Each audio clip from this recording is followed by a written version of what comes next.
Voltamos com oportunidades, nós estamos falando hoje sobre atitude empreendedora e neste bloco eu gostaria que vocês falassem um pouco sobre o ponto de vista do empregado e o ponto de vista do empregador, né? Dentro desse contexto aí da inovação e do empreendedorismo. Como é que fica? O que que difere uma coisa da outra aí? Eu acho que tem duas coisas, né? Como estava falando no bloco anterior, a gente tem que pensar na atitude do líder e na atitude do empregado. O líder precisa construir uma cultura que recebe ideias, que é receptível a essas ideias, onde as pessoas e saber que algumas delas não vão dar certo, né? Que são experimentos, como o Peter estava falando. Então, dentro desse aspecto, o líder e aí o empreendedor, né, o empresário, ele precisa construir uma cultura que é receptível a essas ideias e entender que nem todas vão dar certo, né? E que para achar uma que vai dar certo, ele vai ter que testar várias. Sim. Né? Então, isso é importante. E o empregado, ele precisa entender que o líder dele, ele não é um concorrente, não é um competidor na briga pela escadaria aí O empregado. O empregado precisa entender que o líder dele não é um concorrente na escalada pelo cargo mais alto da empresa. Na verdade, eles são parceiros que precisam construir junto, né? Agregar valor junto para a empresa. Se a empresa não crescer, não vai ter espaço para nenhum dos dois. Né? Então, isso é importante entender. Simbiose. Com certeza. Né? A empresa precisa funcionar como um organismo único, que quer crescer para que as pessoas que estão lá possam crescer junto com a empresa. Mas o empregado, eu vejo assim, eu acho que tem que ter também a visão do dono, não é? Porque senão ele fica estagnado ali, vai conforme a maré. Né? E não desenvolve, não é proativo. É o que a gente estava comentando antes, né? Sobre a ótica do empregado.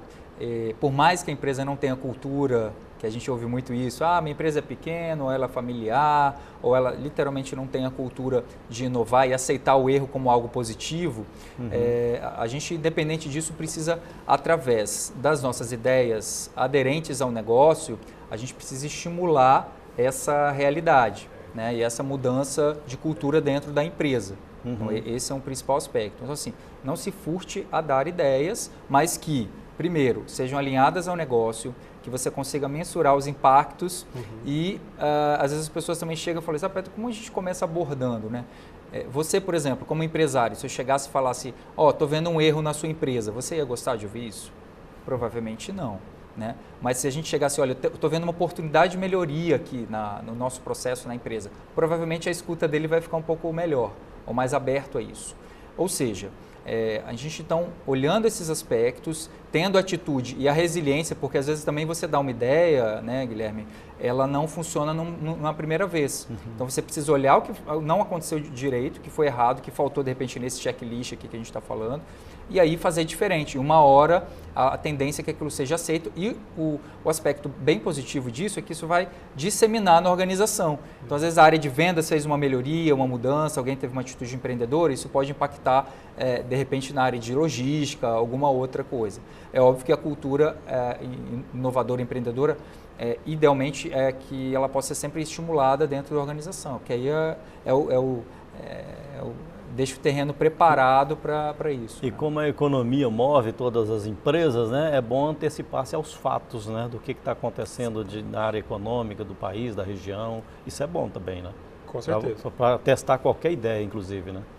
O que eu sempre digo é assim, você precisa estar com um radar ligado, né? Você precisa estar percebendo quais informação é importante, né?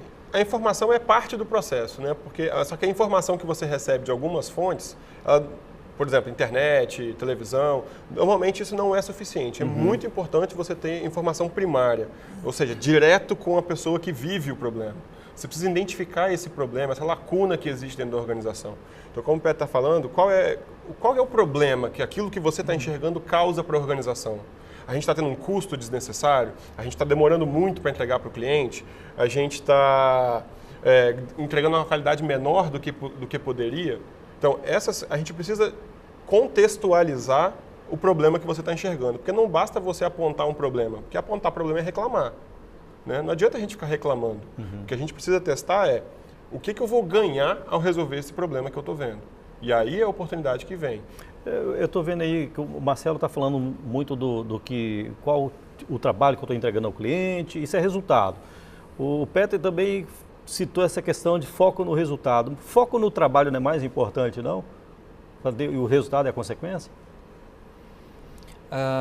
De alguma forma as coisas se correlacionam, né? Porque assim, se você está executando um trabalho, né? Vamos pegar o exemplo da área de vendas, e você está vendo que a insatisfação dos clientes está aumentando, provavelmente você precisa parar, rever aquele sistema de trabalho, aquele processo de trabalho, para aí sim pensar novas ideias e novas possibilidades. Aí naquela linha que a gente falou, você vai testar, inserir um novo processo e aí ver se aquilo vai dar um novo resultado. É porque eu falo isso que muita gente tem ideias fabulosas, né?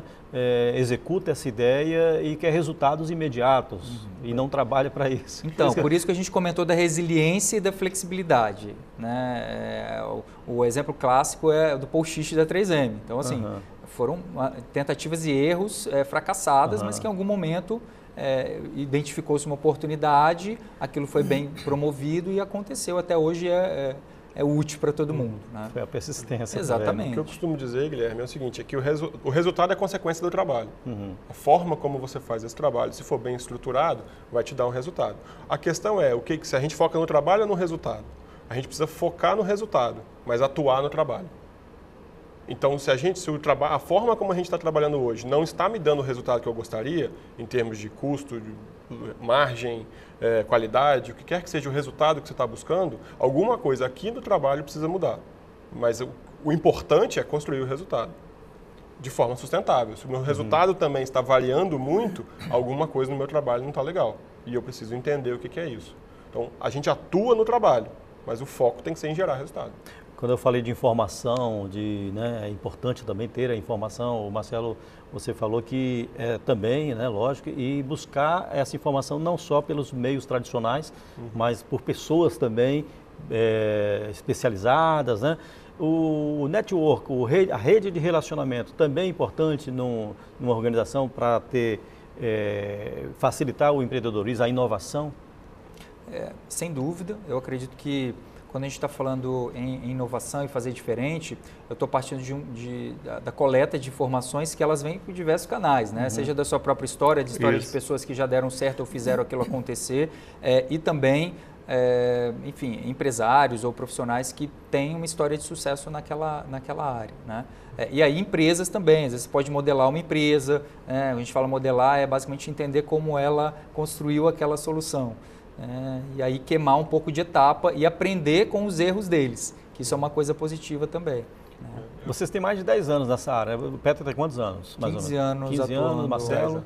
10 anos, né? 10 anos. Qual a maior dificuldade que vocês já encontraram assim, na tentativa de levar essas ideias para uma empresa, ou para um empresário, ou para um grupo de funcionários? Porque cada um tem um processo diferente, um processo mental diferente, né? A maior dificuldade que eu vejo, Guilherme, é exatamente a questão do modelo mental. É muito fácil, de maneira genérica e no discurso, você explicar e a pessoa entender o que precisa para construir uma cultura de inovação. Agora, transformar esse entendimento em ação do dia a dia, em rotina... E unificar também, né? E passar isso para todos os líderes da organização e todos os meios, essa é uma grande dificuldade. Você conseguir fazer com que o líder preste atenção que uma atitude dele muitas vezes está indo contra aquilo que ele acredita que ele precisa, né? No sentido de o cara chega com uma ideia e ele fala, não, agora não posso. Essa atitude pode ter matado, porque isso gera uma história. E a cultura das empresas, a gente percebe muito através das histórias que são contadas.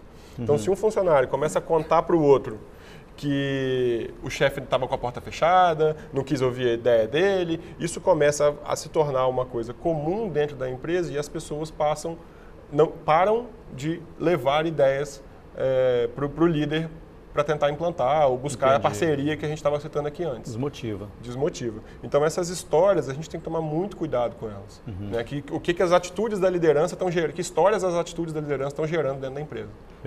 O aspecto de liderança, ele é chave dentro desse processo. E diante de consultorias individuais ou para empresas, né, acho que o Marcelo vai corroborar isso, o que a gente sempre coloca? Precisamos construir uma cultura, se não existe. Então não adianta eu vir fazer um treinamento para uma equipe, para eles darem novas ideias, se na hora daquilo acontecer de fato, né, o líder não vai dar suporte, a empresa não vai oferecer o tempo, não vai entender aquele erro como um não, mas que está mais próximo do sim. né, ou um aprendizado, na verdade.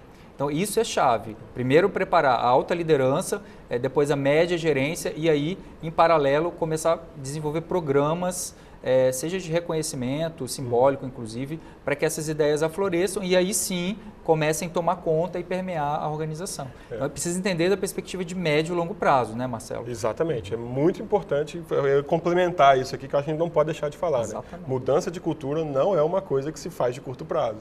Não é resultado rápido. Sabe? Isso é uma ilusão que eu não sei quem foi que criou, mas que a gente precisa acabar com isso de uma vez por todas. Inovação não se cria cultura de inovação no curto prazo.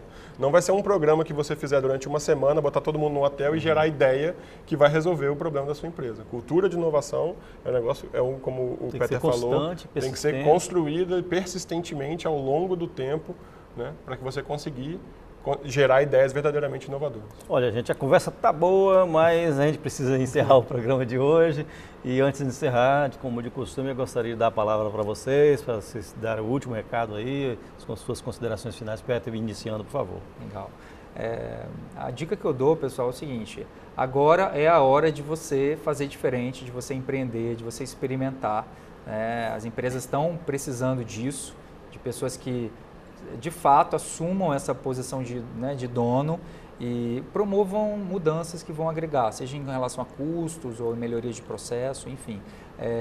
E não desista, né? Siga no caminho, adaptando as estratégias, porque uma hora a sua ideia ela vai ser aceita se bem estruturada, se bem vendida e associada aí ao negócio da empresa. Né? Ok, Peter Noronha, muito obrigado pela sua participação hoje aqui. Né? Marcelo, suas últimas considerações.